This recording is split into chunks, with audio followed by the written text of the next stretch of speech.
Teman-teman, selamat berjumpa lagi di channel Jam Motivator.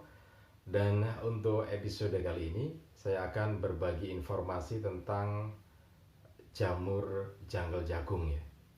Jadi akan ada perbedaan bagaimana cara menanam jamur itu antara di sini, kemudian juga di Korea Selatan ataupun di Jepang.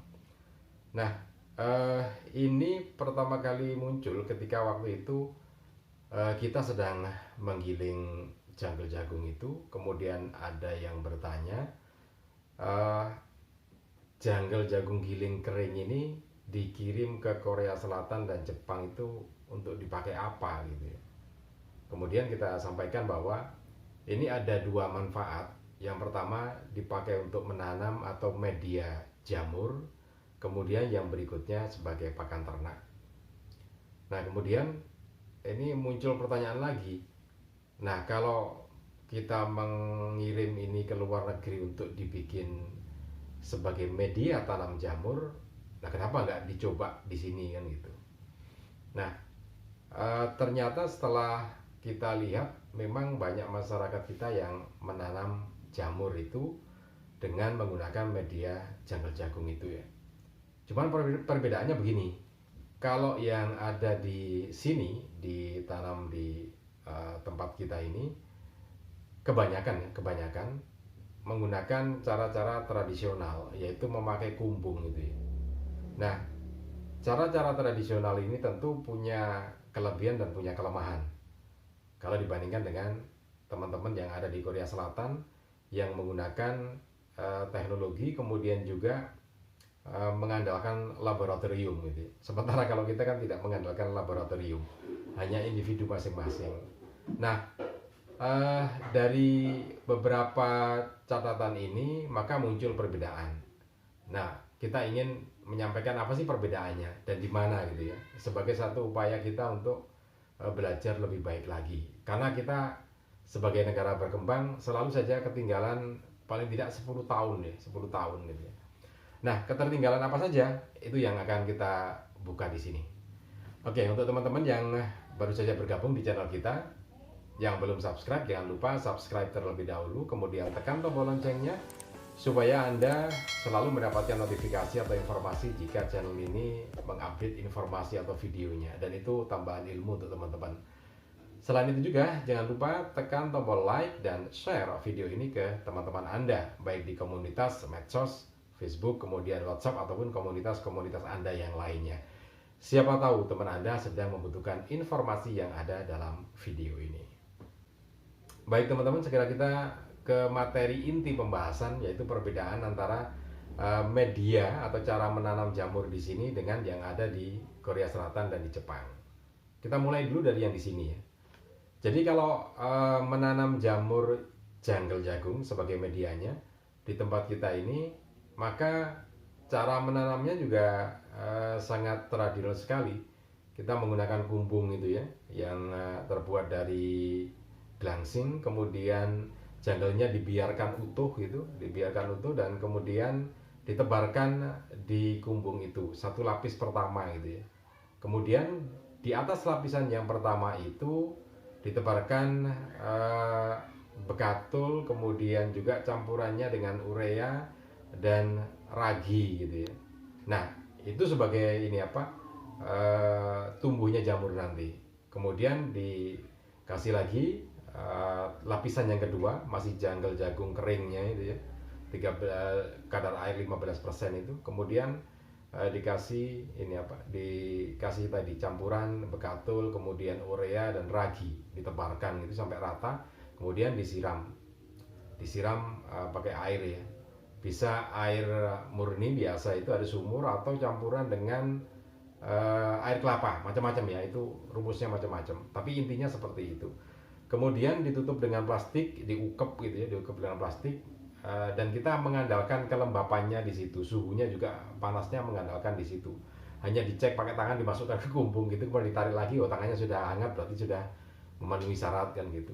Nah, cara semacam itu memang imbasnya tentu saja hasilnya tidak maksimal, karena biasanya kalau yang bagus gitu ya, yang bagus kemudian tepat, suhunya juga tepat, maka dalam tempo 7 hari mungkin atau 4 hari sudah tumbuh miselium putih itu ya, bintik-bintik putih itu miseliumnya itu tumbuh. Kemudian usia 7 hari, 8 hari tumbuhlah jamur itu, jamur yang pertama kali itu ya muncul. Kemudian 1 hari itu tumbuh, sorenya dipanen kan gitu. Nah tapi ini memang jadi masalah karena ternyata cara semacam ini akan menimbulkan jamur hitam di situ gitu ya. Jamur hitam juga ikut tumbuh. Nah nanti kalau tidak dipanen jamur hitamnya ini yang rusak jamur yang lain. Jadi memang agak ribet ya, karena ya bagaimanapun juga itu cara tradisional yang bisa kita pakai sekarang ini. Kelebihannya adalah murah, murah meriah gitu ya, murah meriah. Apa paling kan cuman bekatul beli gitu ya, kemudian urea juga paling beli berapa harganya kan gitu. Nah itu kelebihannya seperti itu, murah meriah gitu kan. Tapi kelemahannya juga banyak. Misalkan di situ akan eh, kesempatan tumbuh jamur yang hitam itu, dan itu tiap hari akan tumbuh. Pagi dibuang, nanti sore panen yang putih bersih itu. Nah panennya juga nercel gitu kan, kecil-kecil itu, wah jelimet lama sekali gitu ya, bisa 1 jam 2 jam malah. Nanti dibiarkan disiram lagi. Nah malam tumbuh kan, besok paginya tumbuh yang hitam, dicabutin lagi gitu. Terus sore panen lagi, besok lagi tumbuh hitam lagi, pagi cabutin lagi. Nah seperti itu, siklusnya seperti itu, sehingga sangat ribet itu cara tradisional itu. Nah ini yang jadi masalah juga pasca panennya, karena jamur itu nggak akan tahan lama, karena begitu dipanen besok pagi kalau menyimpannya di kulkas salah ya jadi hitam juga, nggak bisa dimasak lagi gitu ya. Keunggulannya murah meriah, hasilnya memang gurih, lebih gurih dari jamur kayu, lebih gurih dari jamur tiram, itu pasti diakui oleh banyak orang gitu ya. Tapi ya itu tadi kelemahannya, eh, murah memang.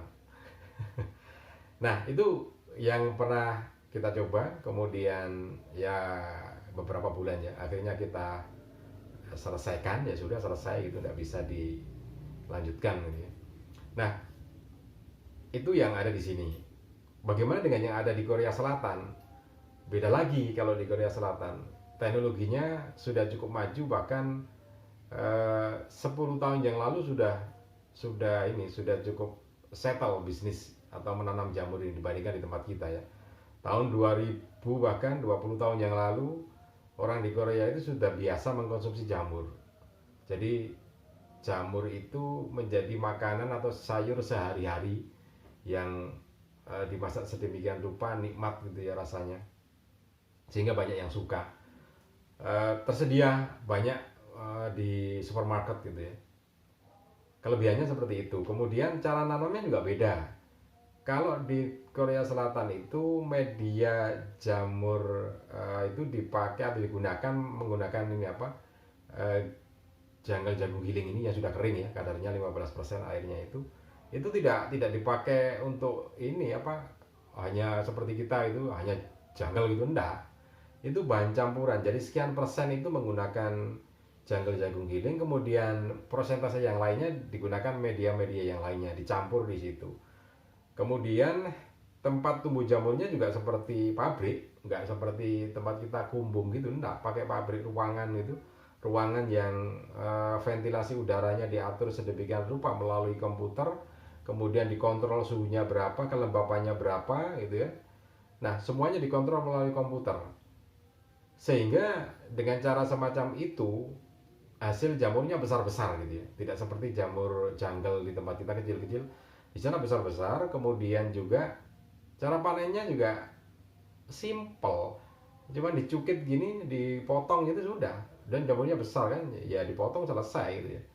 Dan yang lebih simpel lagi, lebih menarik lagi, karena memang didukung sama laboratorium yang sangat bagus ya, yang munculnya jamur hitam itu tidak ada kan gitu, nggak pakai jamur hitam itu. Jadi ya pokoknya tiap waktu tertentu panen, dipotong. Nah, tempat tanamnya juga modern, kontrolnya juga modern, kemudian pasca panennya juga sama modern, langsung begitu ya, karena pabrikan ya, bukan seperti ya, ini petani modern, bukan seperti lahan sawah atau lahan perkebunan, tetapi seperti pabrikan gitu. Begitu dipanen, dimasukkan ke keranjang plastik, langsung dikemas hari itu juga, bukan hari itu juga, saat itu juga dibawa keluar, dikemas plastik, langsung masuk box packaging, masuk text box, disebarkan ke kalau lokal dibesarkan supermarket yang ada di sana. Kemudian bahkan yang selebihnya adalah ekspor ke Eropa itu ya. Bayangin, diekspor ke Eropa, artinya pengawetannya itu penyimpanannya atau logistiknya benar-benar sangat diandalkan, nggak sampai